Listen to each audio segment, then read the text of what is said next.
লিনা ওঠো। না বাবা, উঠবো না। লিনা ওঠো, যাও তুমি তোমার রুমে ঘুমাও। তারপরে লিনার বাবা সমস্ত লেপ একাই নিয়ে নেয়।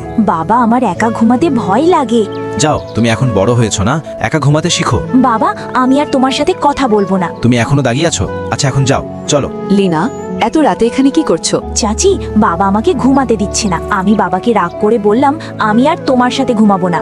ঠিক আছে, তুমি তোমার চাচির সাথে ঘুমাবে। আরে, তোমার ঘাড়িটা কি হয়েছে? আমার মাথায় খুবই উকুন হয়েছে, খুব চুলকাচ্ছে। চুল বড় হয়ে গেছে, এর জন্য উকুন হয়েছে। চলো আসো, তুমি আমার সাথে ঘুমাবে। তারপরে লিনার চাচি লিনাকে সুন্দর একটি গল্প শোনায়। হঠাৎ সকাল হয়ে যায়, আর ওইদিকে লিনার চাচি লিনার বাবাকে ওঠানোর জন্য রেকর্ডিং মাইক সেট করে দেয়। সকাল সকাল মুড খারাপ করে দিল। চলো এখন স্কুলে চলো। চাচি, বাই বাই। তারপরে লিনা রাস্তায় যেতে যেতে প্রচন্ড মাথা চুলকায়। ওদিকে লিনার চাচি আর লিনার চাচা লিনার জন্য মিষ্টি কেক তৈরি করছিল, লিনাকে সারপ্রাইজ দেওয়ার জন্য। আমরা দেখি লিনার চাচি সুন্দর করে আলুগুলোকে প্রথমে সিদ্ধ করে নিল, তারপর আলুর ভেতরে দুধ ঢেলে দিল এবং কিছু পরিমাণ চিনি। তারপর সেগুলোকে সুন্দর করে সানাতে পরিণত করতে লাগলো এবং তার উপরে দিল কিছু পরিমাণ চিজ। অবশেষে সেগুলোকে ওভেনে গরম করতে দিল। চাচি, আমি স্কুল থেকে চলে এসেছি। লিনা, আসো, টেবিলে বসো, তোমার জন্য মিষ্টি আলুর কেক বানিয়েছি।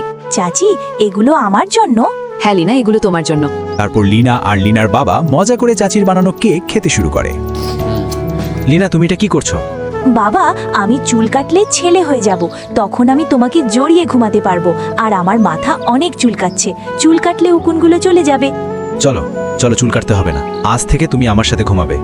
লিনা, তোমাকে একটা গল্প শোনাচ্ছি। হ্যাঁ বাবা, বলো। তোমার বাবা তোমার সঙ্গে সব সময় আছে, কিন্তু তোমাকেও তোমার বাবাকে ছেড়ে একদিন অন্য কারো কাছে চলে যেতে হবে। বাবা, মেয়েরা কেন শ্বশুর বাড়ি যায়, ছেলেরা কেন নয়? লিনা, বাবা তোমাকে ভালোবাসে, কিন্তু সৃষ্টিকর্তা তোমাকে কারো না কারোর জন্য বানিয়েছে, আর তোমাকে তার কাছেই থাকতে হবে। আর লাইক করে কমেন্টে জানাও, তুমি কি তোমার বাবাকে ভালোবাসো আমার মতো?